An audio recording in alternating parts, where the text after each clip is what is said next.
Alors bonjour à tous, j'espère que vous allez tous très bien. Aujourd'hui, nouvelle vidéo C++, donc c'est un projet qui sera un peu plus complexe à réaliser puisqu'on va devoir toucher directement, manipuler directement grâce à la librairie Windows.h certaines fonctionnalités liées aux API de Windows. Donc avec Windows.h qui permet justement d'avoir des accès API Windows justement, puisque c'est une librairie développée par Microsoft. Donc je vais vous montrer comment en fait par exemple changer l'Unicode du terminal pour le texte en ACI par exemple, c'est-à-dire changer l'encodage du terminal pour le passer en UTF-8 pour afficher des caractères ACI qui sera placé dans des chaînes de caractères. Donc c'est un espèce de faux C2 qu'on va créer, qui ça peut être un tool, un C2, peu importe, appelez ça comme vous voulez.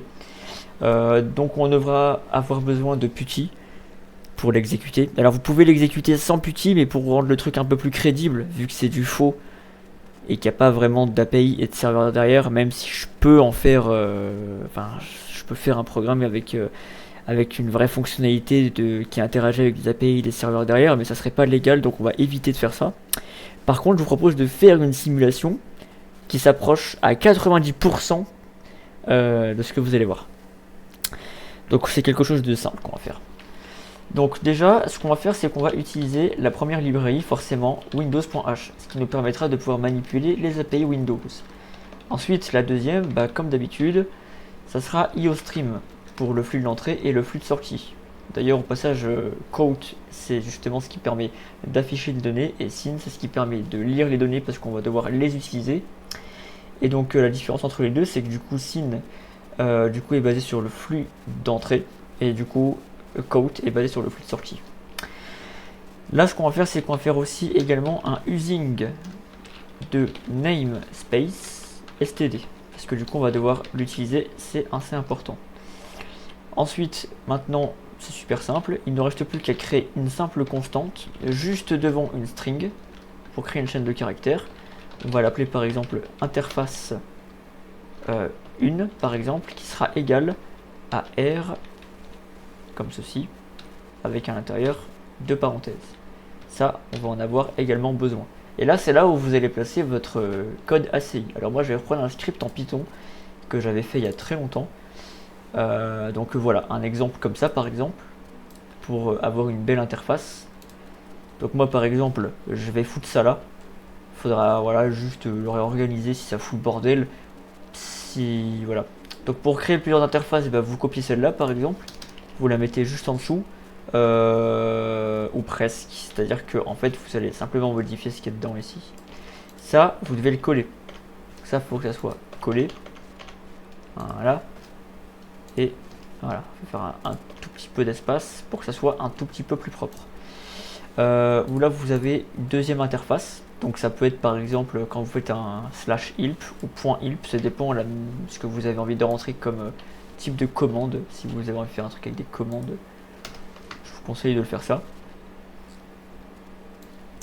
Comme d'habitude, vous faites la même chose, vous le copiez, alors toujours à la ligne, toujours un retour à la ligne. Voilà, il ne l'a pas mis à la ligne, c'est pas grave. Juste mets-moi-le à la ligne. Parfait. Puis là, vous allez mettre encore une fois quelque chose de nouveau. Par exemple, si c'est un C2, forcément, on a besoin des méthodes qui vont avec. Forcément. Vous mettez ça là. Tac.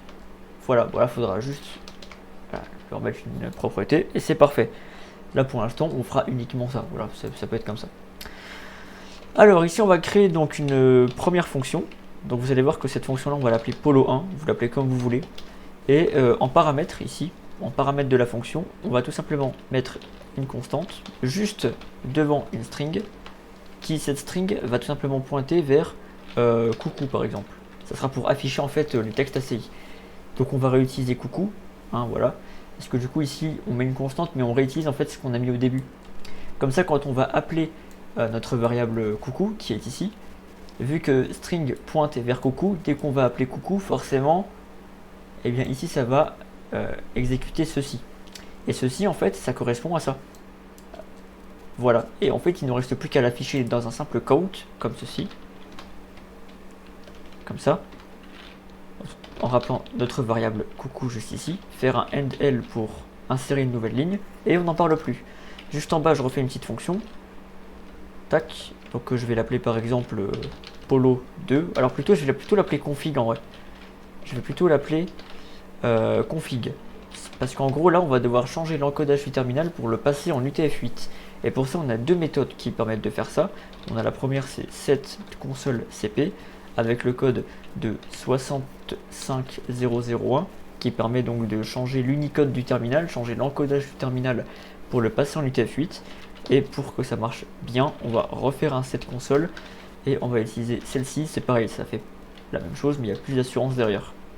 Comme ça, si la première ne marche pas vraiment, on met celle-ci. Comme ça, on va pouvoir changer l'unicode du terminal, changer l'encodage du terminal pour le passer en UTF-8. Il ne nous reste plus qu'à faire notre fonction principale, donc le main, qui par défaut return rien, comme d'hab quoi. Puis là, en fait, vous allez simplement faire un petit string.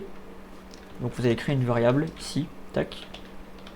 Puis vous allez appeler ça input. Ok. Ensuite, là, vous appelez votre fonction. On va faire ça comme ça, tac. Là, vous réappelez ensuite votre fonction config pour qu'elle puisse s'exécuter dans votre fonction principale. Il ne vous reste plus qu'à faire une petite boucle while qui est tout le temps vraie pour qu'elle s'exécute à l'infini en fait. Comme ça, il n'y a pas de problème là-dessus. Comme ça, ici, hop, vous faites un petit count juste ici. Donc, votre commande juste ici. Ensuite, donc out c'est pour afficher les données et sin c'est pour les lire. Donc là on va ajouter une entrée de saisie plus précisément avec la variable qui a été créée au-dessus. Ok. Ensuite là on va faire un petit truc, on va dire qu'en gros si notre variable input est strictement égal à 1 par exemple, dans ce cas là on réappelle polo 1 qui permet d'afficher donc les caractères ACI. Puis on va appeler tout simplement l'interface qu'on souhaite. Donc ce sera par exemple interface 1 par exemple. Donc on appelle interface 1. Sinon si, donc là c'est sûr que ça sera un else if. Sinon si, admettons, on va dire qu'à la place input est strictement égal à 2, chiffre 2, 2 comme ceci. Eh bien c'est super simple, tac. Excusez-moi, tac. Dans ce cas-là, il faudra simplement réappeler toujours la même fonction. Polo 1, tac. Interface 2. Alors c'est interface 2, mais comme j'ai oublié de le mettre, on va le mettre. Donc il est juste là, il faudra juste mettre ça ici. Interface 2 ici. Ok, interface 2 juste ici. Sinon, on affiche un message d'erreur si la commande n'est tout simplement pas bonne, en disant commande pas bonne tout simplement. Puis là vous remettrez deux petits points ici pour que ça puisse être un petit peu plus correct, pour pas que ça soit collé.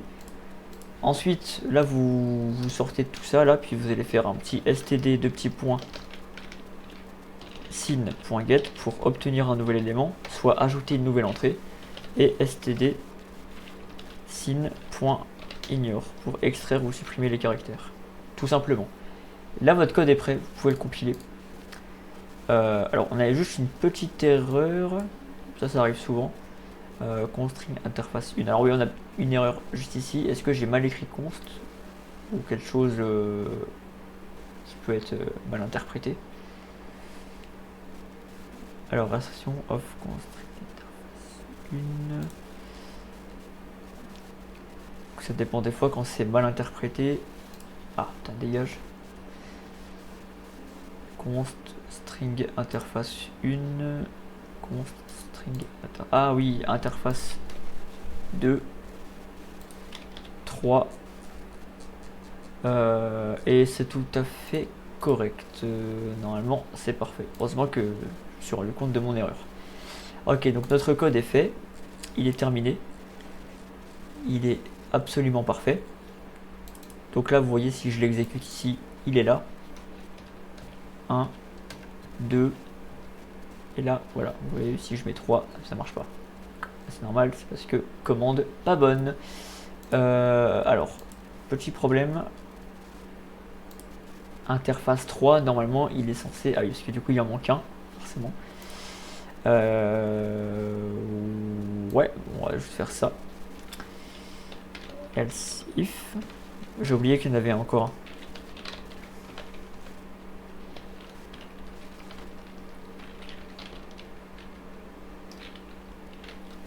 Ah, c'est i3 pour interface 3.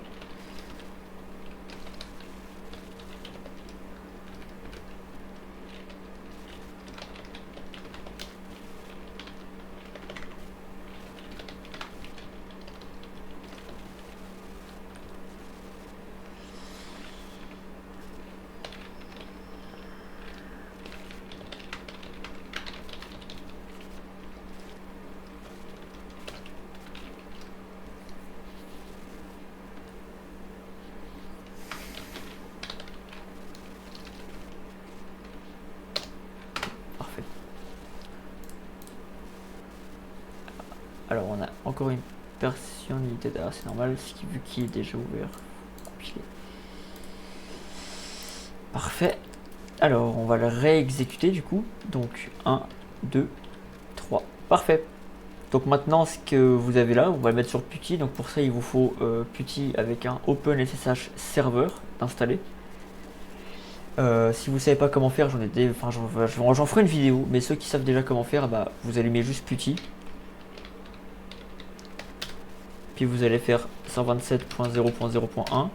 Hop, là vous acceptez le petit message, vous vous connectez en local, JUJJK, follow. C'est bon, on est connecté. Il ne nous reste plus qu'à faire un petit CD / répertoire. Alors là on a un petit problème. Hop, ça c'est pas bon. Donc du coup petit CD,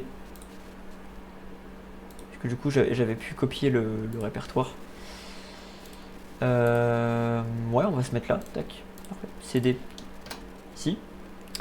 Puis ensuite là vous allez exécuter le main.exe. Alors évolution, etc. Yes. Alors attendez, non, il y a un petit problème, c'est pas du tout le même truc, je me suis trompé de dossier, excusez-moi. Je me suis complètement trompé de dossier, c'est pas lui. C'est lui.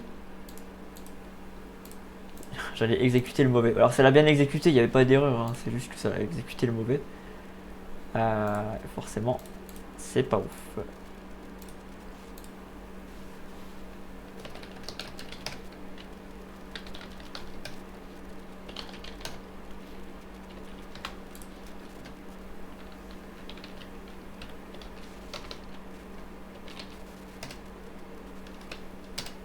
Et voilà, et puis là vous avez vos interfaces qui sont ici.